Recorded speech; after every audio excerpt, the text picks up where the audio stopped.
Sir है ओ sir जो तेरे कदमों पे कुर्बान गया नेमते बांटता जानो दिल लहू शुक्रिया सब तो मदीने पहुंचे जानो दिल लहू शुक्रिया सब तो मदीने पहुंचे तुमने ही चलते जा सारा तो मान गया नेमते बांटता जिस्म तो ओजिशान गया साथी मुंशी रहे मत का कलम दान गया नेमते बांटता আজকের মাহফিলে শিক্ষক মণ্ডলী এবং আমার পরম শ্রদ্ধা মুসলিয়ানে কারাম মুরব্বিয়ানে আযম আসসালামু আলাইকুম ওয়া রাহমাতুল্লাহি ওয়া বারাকাতুহু। আল্লাহ পাক রব্বুল আলামিন হাকিমুল হাকিমের পবিত্র বারগাহে অগণিত শুকর গুজার আদায় করতেছি মহান রব্বুল আলামিন তার অসীম দয়ার বরকতে আজকের শুভ রজনীতে শানে মুস্তাফা সাল্লাল্লাহু আলাইহি ওয়াসাল্লাম এবং এদেশের মহান হাস্তি আশিকে রসুল আলেমে দিন যিনি সারা জীবন আমার নবীজির ইশক মহব্বতের বাগানের পরিচর্যা করেছেন সেই মহান তাপস হযরত আল্লামা জালালউদ্দিন আল কাদেরী রহমতুল্লাহ আলাইহির স্মরণ সভায় আপনারা কষ্ট করে যারা এসেছেন আল্লাহ পাক রব্বুল আলামিন আপনাদের আমাদের সকলের হাজির কবুল করুন এবং এই মাহফিলের ফয়জাত এবং বরকতের উসিলে আল্লাহ আমাদের সবাইকে উভয় জাহানের পরিপূর্ণ কামিয়াবি দান করুন। আজকে দুইটা মাহফিল এসে 2 in 1 একে তো শানে মুস্তাফা যেটা আল্লামা জালালউদ্দিন কাদেরী রহমতুল্লাহ আলাইহি বাগের শ্রীকুটির গুলো গোলাপ ছিলেন। তিনি জামিয়াতে 32 বছর প্রিন্সিপাল ছিলেন। তার প্রিন্সিপাল সময়কালে জামিয়া আহমদিয়া সুন্নি আলিয়া সমস্ত বাংলাদেশে 3 বার গোল্ড মেডেল পেয়েছে। এরপরে কিন্তু আজকে অবধি আমরা একবার গোল্ড মেডেল পাই নাই। আমাদের আঞ্জুমান চেয়ারম্যান সাহেব আছে আমার সন্তান তুল্য মহসিন, আমি মহসিন সাহেবকে বলবো সমস্ত পরিষদকে নিয়ে আল্লামা জালালউদ্দিন আল কাদেরী রহমতুল্লাহ আলাইহি যেইভাবে জামিয়ার খেদমত করেছেন এবং জামিয়ার সম্মানকে ইজ্জতকে যেই লেভেলে নিয়ে গেছিলেন আমরা যেন সেইটা করার জন্য আল্লাহর কাছে তৌফিক প্রার্থনা করি এবং সেইভাবে সকলে যেন আমরা কাজ করি। আমি 1974 সাল থেকে জালাল হুজুরের সাথে খাতুনগঞ্জে হামিদুল্লাহ খান মসজিদের মধ্যে নামাজ পড়ি।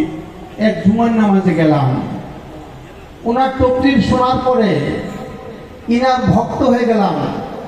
আমি যতদিন চট্টগ্রামে থাকতাম সেই হামিদুল্লাহ খান মসজিদে ওনার ইমামতিতে জুমার নামাজ পড়তাম।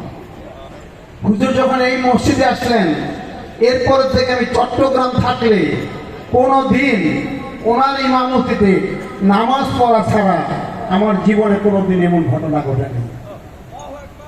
মুরব্বিয়ানে কেরাম, এই আল্লামা জালালউদ্দিন আল কাদেরী সাহেব সারা জীবন আমরা আল্লাহ রসুলের খোঁজখবর কিভাবে অর্জন করতে পারবো, সাহাবায়ে কেরামের মহব্বতকে, আহলে বাইতের মহব্বতকে, ওলি আল্লাহদের মহব্বতকে, হক্কানি রব্বানি আলেম ওলামাদের মহব্বতকে আমরা কিভাবে হৃদয়ে ধারণ করব এবং এর উসিলে আমরা আল্লাহ রসুলের খোঁজখবর অর্জন করতে পারবো।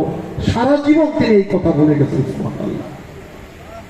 আমি আমার জীবনে 1965 সালে আমি চট্টগ্রামে এসেছি। আমাদের পীর মুর্শিদ হযরত শাহসুফি আব্দুল সালাম ইচ্ছাপুরী রহমতুল্লাহ আলাইহি এবং আল্লামা জালালউদ্দিন আল কাদেরী রহমতুল্লাহ আলাইহি তাদের ঘনিষ্ঠ সোহবত আমি আল্লাহ আমাকে দান করেছেন। আমি পরবর্তীতে ওনার স্মৃতিচারণের ব্যাপারে আমি ওনার সম্বন্ধে আরও কিছু কথা বলবো আপনাদের মধ্যে। আমরা শানে মুস্তফা সাল্লাল্লাহু আলাইহি এইটাও আল্লামা জালালউদ্দিন কাদেরীর একটা অবদান আমাদের জন্য। প্রতি মাসের শেষ বৃহস্পতিবার আমাদের এই জমিতুল ফালা মসজিদে এই মাহফিল বাদে মাগরিব থেকে ঈশান নামাজের পরে সালাতুল সালাম মিলাদ মাহফিল মোনাজাতের মারফতে শুরু হয়। বিশ্বের বড় বড় বুজুর্গানে দিন আমাদের খতিব মহোদয় প্রফেসর ডক্টর জাফরুল্লাহ হুজুর কেবলা এবং আরও বড় বড় ওলামা ইকরাম এই মাহফিলে আসেন। আপনাদের চেষ্টা করবেন মাসের শেষ বৃহস্পতিবার মাগরিবের নামাজটা এখানে পড়ে এই মাহফিলে যেন আপনারা আমরা শরীক হতে পারি। মুরব্বিনে কেরাম, আল্লাহ পাক রব্বুল আলামিন কোরআনুল কারীমে 40টার মতো আয়াত আছে, যে আয়াতে আল্লাহ বলতেছেন আতিউল্লাহ ওয়া আতিউর রাসূল, তোমরা আমি আল্লাহর ইতিআত করো এবং আমার রাসূলের ইতিআত করো। মুরব্বিনে কেরাম, ইদানিং কালে শুরু হয়েছে যে কলমার মধ্যে শুধু লা ইলাহা ইল্লাল্লাহ পড়লেই হবে, নাউজুবিল্লাহ, মুহাম্মদুর রাসূলের দরকার নাই, নাউজুবিল্লাহ। এই দল কিন্তু বাইরে হয়ে গেছে। এবং আরেক দল বাইরে থেকে শুধু কোরআন পড়লে চলবে, হাদিসের দরকার নাই। আবার আরেক দল আছে শুধু হাদিস পড়লে কোরআনের দরকার নাই। আবার আরেক দল আছে আহলে কোরআন। মুরব্বিনে কোরআন, কোরআনুল কারীম আল্লাহর ওহী আর হাদিসে পাক আমার নবীজির আল্লাহর কথা নবীজির জবান থেকে বাইর হয়েছে, একটা আরেকটার পরিপূরক। কোরআনুল কারীমে আল্লাহ বলছেন নামাজ পড়ো, নামাজ কায়েম করো। নামাজ কিভাবে পড়তে হবে, কোন সময় পড়তে হবে, এই সমস্ত কিছু কোরআনে নাই, সেটা আমার নবীজি বলছেন। সুবহানাল্লাহ। সুতরাং আল্লাহ রসুলের দামানকে যদি সত্যিকার আমরা ধারণ করতে পারি, আল্লাহ রসুলের দামানকে যদি আমরা সত্যিকার ধারণ করতে পারি, আমাদেরকে আল্লাহ রসুলের মহব্বতকে দিতে আনতে করতে হবে। আল্লাহ বলতেছেন আতিউল্লাহ ও আতিউর রাসূল ও উলিল আমরি মিনকুম। অসংখ্য আয়াত আল্লাহ বলছেন। তো আল্লাহ কি আমাদেরকে শিরিক শিখাইছেন? যারা এখন শুধু আল্লাহ আল্লাহ বলতে চায়, রাসূলুল্লাহকে বলতে চায় না, তো কোরআনে আল্লাহ কি বলতেছেন? মুরব্বিনে কেরাম, আজকের থেকে 150-200 বছর থেকে আমাদের ধর্মের মধ্যে একতলাফ, এই বিভক্তি, আমাদের মধ্যে অপপ্রচনা, এই ইহুদি নাসারারা টাকা দিয়া পয়সা দিয়া আমাদের মধ্যে এইসব প্রচেষ্টা ওরা চালাই যাচ্ছে, এখনো চালাইতেছে। 1200 খ্রিস্টাব্দ পর্যন্ত সমস্ত পৃথিবীতে মুসলমানদের কর্তৃত্ব ছিল সমস্ত অবস্থায়। যেই সময় মুসলমানরা আল্লাহ রসুলের দাবন্দি, আহলে বাইতের মহব্বত, সাহাবায়ে কেরামের মহব্বত, ওলি আল্লাহদের মহব্বতকে হৃদয়ে ধারণ করতেন, ততদিন পর্যন্ত মুসলমানের কর্তৃত্ব সারা বিশ্বে প্রতিষ্ঠিত ছিল। যেই মুহূর্ত থেকে আমরা এলেমকে, আমলকে, বুজুর্গানের দিনের সোহবতকে আমরা ছেড়ে দিছি, আমাদের মধ্যে এই সব বিভক্তি আসতেছে। আজকেও সমস্ত পৃথিবীর ইতিহাস আপনারা দেখেন, সমস্ত পৃথিবীর অর্থ ভান্ডার, ধন ভান্ডার আল্লাহ এখনো মুসলমানদের হাতে মেরে রেখেছে। কিন্তু আমরা সবচেয়ে নিগৃহীত, অনুগৃহীত। পশ্চিমা বিশ্ব হিউম্যান রাইটসের কথা বলে। এই ফিলিস্তিনের মধ্যে 45,000 নিরীহ নিরপরাধ শিশু, বাচ্চা, মহিলা, বিদ্যান, শিক্ষিত, বুজুর্গানের দিন আলেম ওলামাকে হত্যা করতে নির্বিচারে 1.5 লক্ষ মানুষকে তারা পঙ্গু করেছে। আজকে পশ্চিমা বিশ্বের কাছে সেই হিউম্যান রাইটস কোথায়? পৃথিবীর সবচেয়ে বড় দেশ রাশিয়া এবং ইউক্রেন গত 3 বছর থেকে যুদ্ধ করে তারা $ট্রিলিয়ন এই পৃথিবীর সম্পদকে ধ্বংস করতেছে। তাদেরকে বলার মতো কোনো মানুষ নাই। সমস্ত পৃথিবীর রত্ন ভান্ডার তারা ধ্বংস করে দিয়েছে। একটি মানুষ ভুকা আছে, চিকিৎসার অভাবে মানুষ সকালে মৃত্যুবরণ করতেছে, নাট্রিশনের অভাবে সে আফ্রিকা মহাদেশের দিকে তাকাইলে নিজেদের ভিতরে ভাত যায় না। আর তারা এই সকল কাজ করতেছে। এর মূল কি? এর মূল যদি তালাশ করি আসা, আমরা সত্যিকার ভাবে যদি আল্লাহকে পেতে চাই, আল্লাহ রসুলের দামানকে ধরতে হবে। আল্লাহ বারবার বলছেন, আল্লাহ কোরআনুল কারীমে যে অসংখ্য আয়াত আছে, আল্লাহ বলতেছেন মাইয়ুতি রাসূল ফাকাদ আতা আল্লাহ, যারা আমার রাসূলের ইতিআত করলেন, আমার রাসূলের ইত্তেবা করলেন, তারা বড় হোক আমি আল্লাহর ইতিআত হয়ে গেছে। সুবহানাল্লাহ। কোরআনুল কারীমে যে আল্লাহ বলছেন, হে মানুষ, হে আমার বান্দারা, আমি জানি তোমরা গুনাহ খাতা করবা, তোমরা অতি জয়ীফ দুর্বল মানুষ, কিন্তু তোমরা পেরেশান হবে না। তোমরা যদি ইচ্ছা অনিচ্ছায় গুনাহ খাতা করে থাকো, তোমরা ওয়ালাউ আন্নাহুম ইসলামু আনফুসাহুম জাউকা ফাস্তাগফিরুল্লাহ ওয়াস্তাগফারাল্লাহুর রাসূল লাওয়াজাদুল্লাহ তাওয়াবার রহিমা। তোমরা গুনাহ খাতা করলে বলে নাই যে আমার কাছে আসো, আমার রাসূলের কাছে যাও, তারপরে তোমরা ইস্তেগফার করো। এখানে শেষ নাই, তোমরা আমার রাসূলকে তোমার গুনাহ মাফ করার সুপারিশকারী যদি বানাইতে পারো, তোমরা আমাকে দয়ালু আল্লাহ হিসেবে পাইবা। সমস্ত কোরআনুল কারীমের একটা আয়াত নাই যেখানে আল্লাহ বলছে তোমরা শুধু আল্লাহ আল্লাহ করো, আমার রাসূলের কোনো দরকার নাই। আমাদের জাফর রাসূল বলছেন, কুল ইন কুনতুম তুহিব্বুনাল্লাহ ফাত্তাবিউনি ইউহিব্বুকুমুল্লাহ, আল্লাহকে চাইলে তুমি আমার রাসূলের ইতিআত করো। ওয়া রাফা'না লাকা যিকরাক, আল্লাহ বলতেছেন আমি নিজে আমার রাসূলের জিকিরকে আমি বুলন্দ করেছি। সুতরাং যারা আমার রাসূলের জিকির করবে, আমি আল্লাহ তাদের জিকির করব। সুবহানাল্লাহ। মুরব্বিয়ানে কেরাম, আমরা ওয়া ইন্নাকা লা আলা খুলুকিন আযীম, আমরা সত্যিকার ভাবে এই যে রাসূল আকরাম আমাদের মূর্ত বিকাশ আদর্শের শ্রেষ্ঠতম প্রতিচ্ছবি, আমরা রাসূল পাকের জীবন আদর্শকে আমাদের জীবনে যদি ধারণ করতে পারি, লালন করতে পারি, পালন করতে পারি, আল্লাহ পাক রাব্বুল আলামিন আমাদেরকে উভয় জাহানের পরিপূর্ণ কামিয়াবি দিবেন। এবং মুসলমানদের জীবিত গৌরব ছিল, সমস্ত গৌরব ইনশাআল্লাহ আমাদেরকে যে পাঠাই দিবে। যেই দিন আমরা পৃথিবীর সমস্ত মানুষ আল্লাহ রাসূলের দামানকে ধারণ করব, আহলে বাইতের মহব্বতকে ধারণ করব, সাহাবায়ে কেরামের সম্মান ইজ্জতকে মহব্বত করব, ওলি আল্লাহদের ধারণ করব, সেই দিন সমস্ত পৃথিবীর মধ্যে আল্লাহ তাআলা মুসলমানদের সমস্ত কর্তৃত্ব দান করবেন। এছাড়া হবে না। মিয়াসা জালালউদ্দিন আল কাদেরী রাহমাতুল্লাহ আলাইহি সারা জীবন এই কথাই মানব জাতির সামনে বলে গেছেন। আমি কোরআনুল কারীমের ছোট্ট একটা আয়াতে করিম আপনাদের খিদমতে, ইয়া আইয়ুহাল্লাযীনা আমানুত্তাকুল্লাহা ওয়া কুনু মা'আস সাদিকিন, ঈমানদারগণ তোমরা তাকওয়া অর্জন করো। আর সেই তাকওয়া অর্জন করতে চাইলে আমি যাদেরকে তাকওয়া দান করছি, তোমরা তাদের দলের সাথী সঙ্গী হয়ে যাও। তাকওয়া শব্দের অর্থ কি? তাকওয়া শব্দের আভিধানিক অর্থ হলো খোদা ভীতি, আল্লাহকে ভয় করা। আমাদের প্রিয় মুর্শিদ হযরত শাহ বিশ্বত আব্দুল সালাম ইসাপুরী রহমতুল্লাহ বলেছেন, তাকওয়ার ডেফিনেশন হলো আমাদের প্রত্যেক মানুষের মধ্যে এই সত্যকে জাগ্রত করতে হবে। আমি যাহা বলতেছি আল্লাহ শুনিতেছেন, আমি যা করিতেছি আল্লাহ দেখিতেছেন, আমার হৃদয়ের গভীরে যে সকল চিন্তা চেতনা আমি ধারণ করতেছি সেইটাও আল্লাহ জানতেছেন। একজন মানুষের জীবনের পরিপূর্ণ কর্মকাণ্ড চলে আসছে। আমরা জীবনে কিছু করি, অথবা কিছু বলি, অথবা কিছু চিন্তা ভাবনা করি, আমি প্রতিটা কাজের আগে যদি এই সত্যকে আমার জীবনের গভীরে প্রতিভাত করতে পারি যে ইয়া আল্লাহ আমি যা বলতেছি আপনি তো শুনতেছেন, ইয়া আল্লাহ আমি যা করতেছি আপনি তো দেখতেছেন, ইয়া আল্লাহ আমি যে সকল চিন্তা ভাবনা করতেছি সেটা আপনি জানতেছেন। আল্লাহর সামনে আমরা কি খারাপ কথা বলতে পারবো?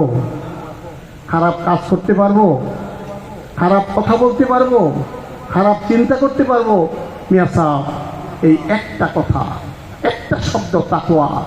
আল্লাহ নবী বিদায় হজের ভাষণের মধ্যে বলেছেন, তোমাদের মধ্যে আল্লাহ নবীর সবচেয়ে প্রিয় ভাজন তিনি যার মধ্যে তাকওয়া আছে। এই তাকওয়া আমাদেরকে ধারণ করতে হবে। আর এই তাকওয়াকে ধারণ করতে হলে আমাদের আল্লাহ যাদেরকে তাকওয়া দান করছেন তাদের সুহবতে, তাদের খিদমত নিসবতে, তাদের মহব্বতে আমাদের চলতে হবে। তাহলে আমরা তাকওয়া খুব সহজভাবে ধারণ করতে পারবো। আল্লামা জালালউদ্দিন আল কাদেরী রাহমাতুল্লাহ এক জুমার নামাজের খুতবাতে বললেন, আমাদের এই অঞ্চলের মধ্যে কোনো নবী রাসূল আসে নাই, কোনো সাহাবায়ে কেরাম আসেন নাই। আমরা দিন ধর্ম লাভ করেছি আল্লাহর ওলি বুজুর্গদের উসিলায়। এটা তো ঐতিহাসিক সত্য, এটা আমাদেরকে মানতেই হবে। হযরত জালালউদ্দিন আল কাদেরী রাহমাতুল্লাহ বলেন, এই পৃথিবীর তিনজন বিশ্ববিখ্যাত আল্লাহর ওলি, হযরত খাজা মঈনুদ্দিন চিশতি রহমতুল্লাহ আলাইহি, হযরত দাতা গঞ্জ বক্স আলী হুজপুরি লাহোরী রহমতুল্লাহ আলাইহি এবং হযরত বায়েজিদ বুস্তামি রহমতুল্লাহ আলাইহি। জালাল হুজুরের কথা আমি বলতেছি। হযরত খাজা গরিব নেওয়াজ রহমতুল্লাহ আলাইহি, হযরত আলী হুজপুরি দাতা গঞ্জে বক্স রহমতুল্লাহ আলাইহি, হযরত বায়েজিদ বুস্তামি, বিশ্ববিখ্যাত আল্লাহর তিনজন ওলি। এই আল্লাহর তিনজন ওলি বলেছেন, नेकों की सोहबत नेक काम से बेहतर है और बदू की सोहबत बद काम से बदतर है। এই তিনজন আল্লাহর ওলি বলছেন, আমরা নেক কাজ করলে আল্লাহ আমাদেরকে সওয়াব দিবেন। আর তিনিরা বলছেন, নেক কাজ করলে আল্লাহ যে সওয়াব দিবেন এর থেকে বেশি সওয়াব হবে নেককার মানুষের সোহবতে থাকা। সুবহানাল্লাহ। খারাপ কাজ করলে গুনাহ হবে, এর থেকে বড় গুনাহ হবে খারাপ মানুষের সোহবতে থাকা। মুরব্বিনে কেরাম, আমরা যারা পারিবারিক জীবনে আছি, সামাজিক জীবনে আছি, আমরা আমাদের সন্তান সন্ততিদেরকে প্রতিটা মুহূর্তে এই অশীষ বাণী, এই শিক্ষা, এই অনুশাসন আমাদের সন্তানকে দিতে হবে। আপনারা জানেন, কয়েক বছর আগে হোলি আর্টিজান হসপিটালের মধ্যে, হোটেলের মধ্যে 22 জন মানুষকে, নিরীহ মানুষকে, বিদেশি মানুষকে, উচ্চ শিক্ষিত কিছু সন্তান তারা হত্যা করেছে। তাদেরকে এত কষ্ট দিছে, একবার ওদের চোখ ফুটাই নিছে, তারপরে একটা হাত কাটছে, তারপরে একটা পাও কাটছে। সারা রাত্র এই জঘন্য অত্যাচার করেছে। 22 জন নিরীহ বিদেশি মানুষকে তারা হত্যা করেছে। প্রত্যেকটা সন্তান উচ্চ শিক্ষিত এবং অনেক বড় ঘরে কলেজ পড়া ছেলেরা, তারা এই নিরীহ কাজ, তারা এই নিষ্পায়ী পাপজনক কাজ, এই দুঃখের কষ্টের কাজ কিভাবে করতে পারলো? তাদের ব্রেনকে তারা নষ্ট করে ফেলছে। বদ আকীদার মানুষ তাদেরকে শিখিয়েছে, এদেরকে হত্যা করলে তুমি বেহেশতে যাবে।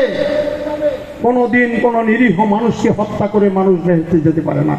আমার দয়াল নবীজি বলছেন, একটা নিরীহ মানুষকে হত্যা করা সমস্ত মানব জাতিকে হত্যা করার সমান।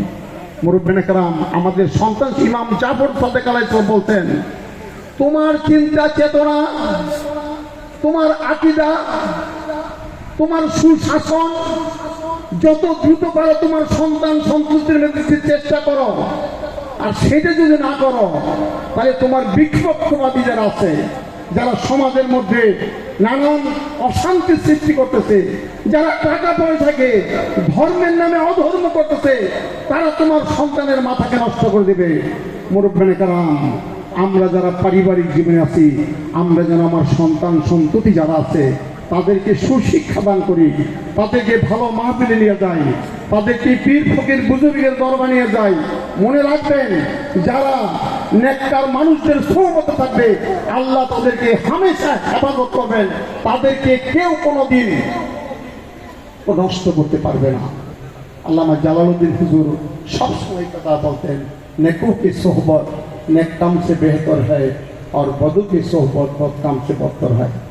হুজুর জালালউদ্দিন আল কাদেরী ওয়াজের মধ্যে বলতেন, বেহেশতি মানুষের চরিত্রের অনেক গুণাগুণ আছে।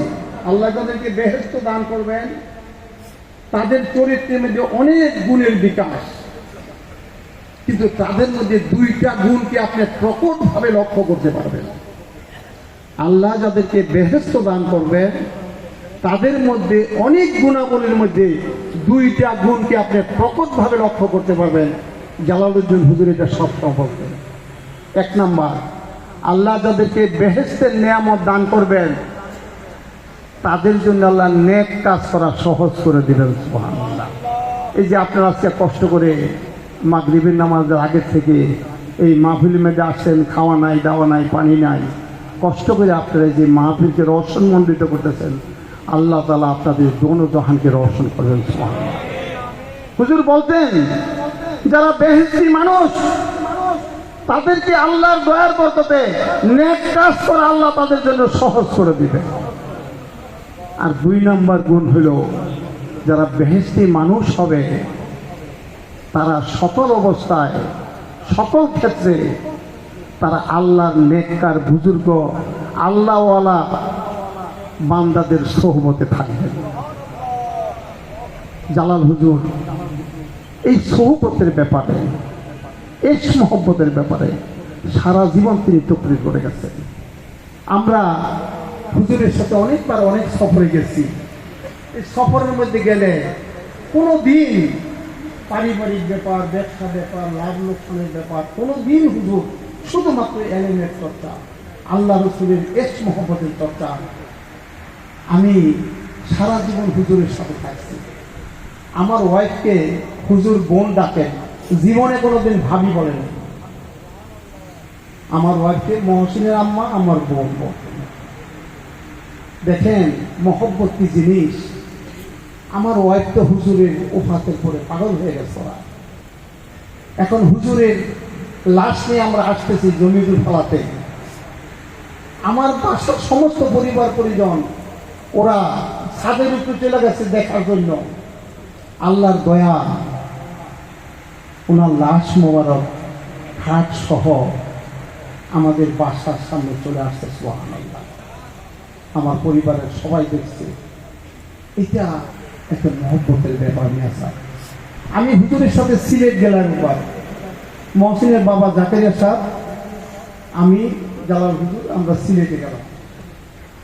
যাওয়ার রাস্তায় আমাকে হুজুর আমাদের শ্রীকুটি ওজিফা যেটা আল্লাহুম্মা সাল্লি আলা সাইয়্যিদিনা মুহাম্মাদিন ও আলা আলি সাইয়্যিদিনা মুহাম্মাদিন ও বারিক ওয়াসাল্লাম, এই দরুদ শরীফটা হুজুর আমার শিখাইলেন। সিলেট যাইতে ট্রেনে গেছি, আসতে ট্রেনে এই যাওয়া আসার পথে এই দরুদ শরীফটা আমি শিখলাম। আমি কয়েকদিন পরে বাবা ইচ্ছাপুরীকে আপনার দরবারে গেলাম।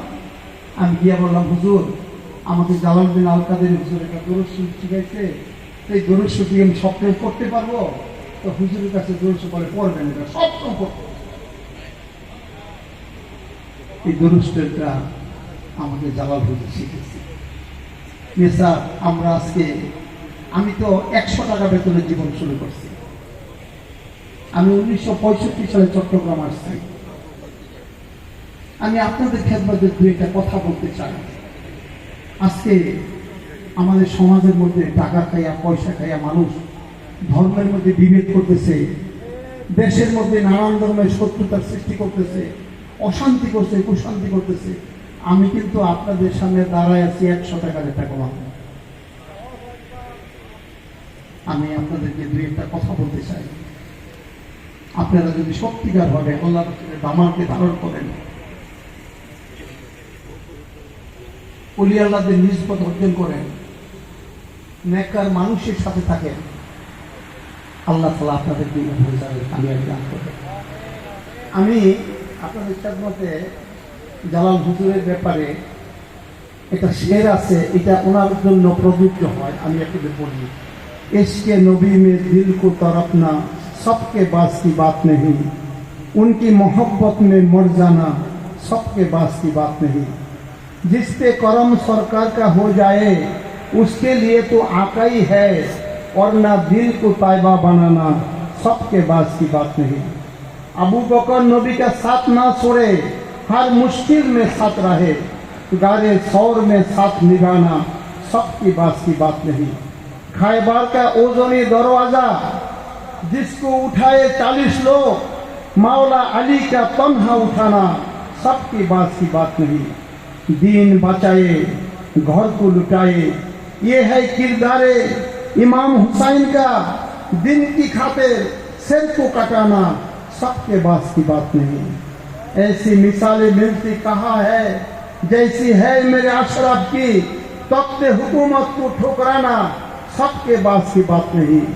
और आखिरी बोलते चाই যে মাওলানা জালালউদ্দিন আল কাদেরী রহমতুল্লাহ ইশক মহব্বতের দুইয়ের মধ্যে আল্লাহ রাসূলের সম্মান আজমতকে যেইভাবে পৃথিবীর মধ্যে বিচরণ করে গেছেন, এটা সবকি বাত কি বাত নেই। মুরব্বিয়ানে কেরাম, আমি আপনাদের খেদমতে, অবশ্য রাত তো অনেক হয়ে গেছে, তবু এত কষ্ট করে আপনারা আসছেন, আমি কিছু মূল্যবান অমূল্য বাণী আপনাদেরকে দিতে চাই। আপনাদের সন্তান সন্ততি আপনজনদেরকে নিয়ে আল্লাহর দরবারে কোনো কিছুর অভাব নাই, আমরা সব কিছু আল্লাহর থেকে পেতে পারবো। দুই চারটা কথা বলে অতি সংক্ষেপে শেষ করবো। হযরত আবু আলী জুরজানি রহমতুল্লাহ আলাইহি, তিনি সুবিখ্যাত পীর হাকিম তিরমিজির মুরিদ ছিলেন। তিনি 339 হিজরিতে ওফাত হয়েছে। হাকিম তিরমিজি তিনি মুরিদ ছিলেন আবু আলী জুরজানি রহমতুল্লাহ আলাইহি। তিনি বলেন, সৌভাগ্যবান মানুষের লক্ষণ হলো তারা ইবাদতকে সহজ মনে করেন, নবীজির সুন্নতের পায়রবিকে কখনো কঠিন ভাবেন না, দরবেশদের সাহায্য অবলম্বন করেন, মানুষের প্রতি সদ আচরণ করেন, অভাবগ্রস্ত মানুষকে সাহায্য করেন, মুসলমানদের সাহায্যে রত থাকেন এবং সময়ের অপব্যবহার না করে প্রতিটি মুহূর্তকে নেক কাজে অতিবাহিত করেন। প্রকৃত ওলি আল্লাহ তিনি, যে নিজের হালে বিলুপ্ত হয়ে আল্লাহর জিকির দ্বারা নিজেকে বাঁচিয়ে রাখেন। আর আরিফ বিল্লাহ সেই ব্যক্তি যে নিজের অন্তকে আল্লাহর জিকিরে নিয়োজিত করেন এবং দেহের সৃষ্টিকে সৃষ্টির খেদমতে নিয়োজিত রাখেন। তিনি বলছেন, বুজুর্গানে দিনগণ মানুষের জন্য আল্লাহর পক্ষ থেকে রহমত স্বরূপ, যাদের কারণে বান্দার উপর আল্লাহর রহমত অবতীর্ণ হয় এবং গজব আযাব সমূহ বাধাগ্রস্ত। যে সমাজের মধ্যে যেই আল্লাহর অলি বুজুর্গ থাকেন সেই সমাজের মধ্যে আল্লাহ তাআলা রহমত বরকত দান করেন, আর সেই জায়গার মধ্যে আল্লাহ গজব দেন না, মানুষকে আল্লাহ সুখ শান্তিতে রাখেন। হযরত ওমর ফারুক রাদিয়াল্লাহু তাআলা আনহু বর্ণিত, একদিন তিনি মিম্বরের উপর দাঁড়িয়ে বললেন, হে লোক সকল, তোমরা বিনয়ী হও। আমি রাসূলুল্লাহ সাল্লাল্লাহু আলাইহি ওয়াসাল্লামকে বলতে শুনেছি, যে ব্যক্তি আল্লাহ তাআলার সন্তুষ্টি লাভের জন্য বিনয়ী হয়, আল্লাহ তাআলা তার মর্যাদাকে বৃদ্ধি করেন। সে নিজেকে নিজে ছোট মনে করে, কিন্তু মানুষের চোখে খুবই মহান ও সম্মানিত হয়। যে ব্যক্তি অহংকার করে, আল্লাহ তাআলা তাকে হেয় করে দেন। সে মানুষের দৃষ্টিতে ছোট অপাঙ্ক্তেয় এবং সে নিজেকে নিজে খুব বনে মনে করে, এমনকি শেষ পর্যন্ত সে মানুষের চোখে কুকুর ও শূকরের মতন আযাবপ্রাপ্ত হয়।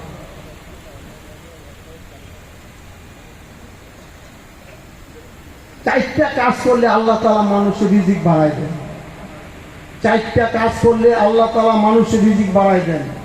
আল্লাহ রাস্তায় দান করলে, আত্মীয় স্বজনদের সাথে সুসম্পর্ক রাখলে, দিনের শুরুতে বা শেষে আল্লাহর জিকির করলে, আল্লাহর নেয়ামতের শুকরগুজারি আদায় করবে। চারটা কাজ, আল্লাহ তাআলা রিজিকের কোনো অভাব হবে না কোনোদিন, আল্লাহ রিজিক বাড়ায় দিবেন। এই চারটা কাজ করতে পারবে।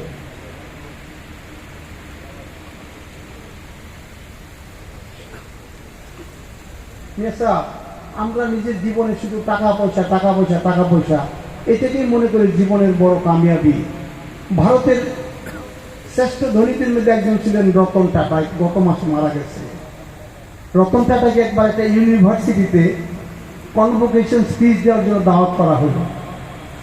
তো সেই কনভোকেশন স্পিচের মধ্যে রতন টাটা ইয়াং গ্র্যাজুয়েটকে লক্ষ্য করে বললেন যে, ইয়াং গ্র্যাজুয়েট, তোমার জীবনের কামিয়াবি তুমি কত লক্ষ টাকার মালিক সেটা না, তুমি কয়টা বাড়ির মালিক সেটাও না, তোমার কাছে কয়টা গাড়ি আছে সেটাও না, সমাজের মধ্যে তুমি খুব বাহবা পাইছো সেটা না।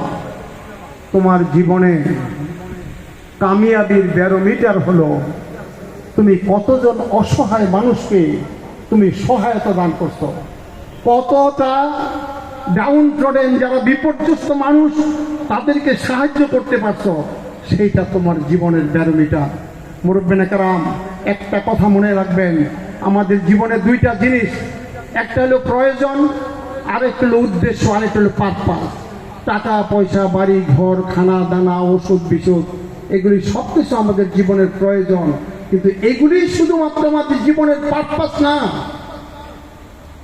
আমাদের জীবনের পারপাস কি? আল্লাহ বলছে, ওমা খালাকতুল জিন্না ওয়াল ইনসা ইল্লা লিয়াবুদুন, আমি মানুষ এবং জিনকে তৈরি করছি আমি আল্লাহর জন্য। এই যে ইনসান শব্দটা, এই ইনসান শব্দের রুট ওয়ার্ড হলো উনস, আর উনসের অর্থ হলো মহব্বত। আমাদের মধ্যে যদি মহব্বত থাকে, আমাদের যদি মায়া থাকে, তাইলে আমরা ইনসান। আর সেই মায়া যদি না থাকে, জালালউদ্দিন রুমি বলছেন, আজ মহব্বত তাল কাহা শিরিন সওয়াজ, আজ মহব্বত মেশে হাজরিন সওয়াজ। মানুষের মধ্যে মহব্বত থাকলে তিতা জিনিস মিষ্টি লাগে। আমরা যদি কাকে ভালোবাসতে পারি, আমরা যদি মহব্বত করতে পারি, আজকে সমাজের মধ্যে, বাংলাদেশের মধ্যে আমরা 18 কোটি মানুষ, আমাদের সৌভাগ্য এই 6 ঋতুর দেশ পৃথিবীর কোথাও নাই। এত উর্বরা জমিন পৃথিবীর কোথাও নাই। একটা জমিনের মধ্যে 4টা ফসল করতে হয়। আর এত সোনার মানুষ পৃথিবীতে কোথাও নাই, এত প্রচুর পানি কোথাও নাই। আমরা সত্যিকার ভাবে আমরা যদি মানুষকে মায়া করতে পারি, ভালোবাসতে পারি, একজন আরেকজনকে সহমর্মিতা করতে পারি, এই দেশ সোনার বাংলার এটা হীরাত বাংলা হবে একদিন। আমরা আল্লাহর কাছে মিনতি করি, আমাদের মাওলানা জালালউদ্দিন আল কাদরি হুজুর আমাদেরকে সারা জীবন এই শিক্ষা দিচ্ছেন। হুজুরের বিনয়, ওনার মায়া মহব্বত, ওনাকে কত মানুষে কত সমালোচনা করছে, চুপ করে বৈশা শুনছে, কোনো তর্ক করেন। আর আমাদেরকে যে বিশ্ব নিয়ামত দিয়ে গেছে, মাহফিলের শাহাদাতে কারবালা, মুহররমের 10 দিন ব্যাপী বাংলাদেশের কোথাও এরকম মাহফিল হয় না। এটা আমাদের জালাল হুজুর দিয়ে গেছেন। সারা পৃথিবীর বুজুর্গানের দিন এখানে আসেন এবং আমাদেরকে আহলে বাইতের মহব্বত দিয়া আমাদেরকে সমৃদ্ধ করে। জালাল হুজুরের জীবন, ওনার কর্মময় জীবন আমি শেষ করতেছি। আমার নবীজির 5টা বাণী এটা দিয়ে শেষ করব। দ্রুত ধনী হওয়া মহানবী সাল্লাল্লাহু আলাইহি ওয়াসাল্লামের 5টা চিরস্থায়ী বাণী। শুকর গুজারি করতে হবে আল্লাহর দরবারে। আলহামদুলিল্লাহি রাব্বিল আলামিন, আলহামদুলিল্লাহি রাব্বিল আলামিন। রাত্রে একটার উপরে 1 ঘন্টা কথা বলতে হবে। আজকে কথা শেষ করতেছি। আমরা যদি এই 5টা নবীজির কথা মানি, আল্লাহ তাআলা আমাদের অবশ্যই ধনবান করবেন। শুকর গুজারি আল্লাহর দরবারে করা। হিজরত শুধু মক্কা শরীফ থেকে মদিনা শরীফ না, আমরা খারাপ থেকে ভালোর দিকে যেতে পারা, সেটা বড় হিজরত। আর 3 নম্বর দান করা। আল্লাহ তাআলা দানে আনে, আপনি 1 টাকা আল্লাহ রাসূল দিবেন মহব্বত করে, আল্লাহ আপনাকে হিসাব করা দান করবেন। 4 নম্বর বলছে তাদের বিবাহের উপযুক্ত সময় হয়েছে, তারা ঠিক মতো বিয়ে করো, আল্লাহ তোমাদেরকে ধনবান করবে। আর 6টায় বলছেন নবীজি, তোমরা বেশি বেশি আস্তাগফির করো, আল্লাহর দরবারে তওবা করো, আল্লাহ তোমাদের গুনাহ মাফ করবে এবং আল্লাহ তোমাদের জীবনের সুখ শান্তি সমৃদ্ধিকে আল্লাহ বৃদ্ধি করে দেবেন। মুরব্বিনে কারাম, হযরত আবু দারদা রাদিয়াল্লাহু তাআলা বর্ণিত শেষ হাদিস, নবী করিম বলেছেন, যা আল্লাহর নিকট সর্বশ্রেষ্ঠ ও সর্বাপেক্ষা প্রিয়, যা তোমাদের সর্বোচ্চ মর্যাদায় অধিষ্ঠিত করবে, যা সোনা রূপা সৎকার করার চেয়ে অধিক কল্যাণকর, যা আল্লাহর শত্রুদের সাথে যুদ্ধ করার চেয়ে বেশি কল্যাণকর, আমি কি এমন আমলের ব্যাপারে তোমাদেরকে সুসংবাদ দেব? সাহাবায়ে কেরাম জিজ্ঞাসা করেন, ইয়া রাসূলুল্লাহ, বলুন তা কোন আমল? নবীজি বললেন, আল্লাহর জিকির। আলা বিযিকরিল্লাহি তাতমাইন্নুল কুলুব। আমরা সকল অবস্থায় যেন আল্লাহর জিকির করি, আমার নবীজির দরুদ পড়ি, সাহাবায়ে কেরামের মহব্বতকে হৃদয়ে ধারণ করি, আহলে বাইতের মহব্বতকে হৃদয়ে।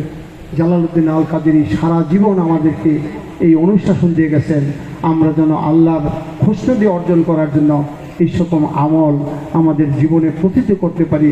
এবং জালালউদ্দিন আল কাদেরী রহমতুল্লাহ আলাইহি যেই মসজিদের প্রথম থেকে খেতাবাদ করেছেন, আমার এখানে আমাদের পরম শ্রদ্ধা অনেক রাজনৈতিক নেতৃবৃন্দ আছেন, তাদের কাছে আমাদের বিনীত নিবেদন, এই মসজিদ যেন আহলে সুন্নাত ওয়াল জামাতের একটা মজবুত ঘাঁটি হয়। আহলে সুন্নাত ওয়াল জামাত কি?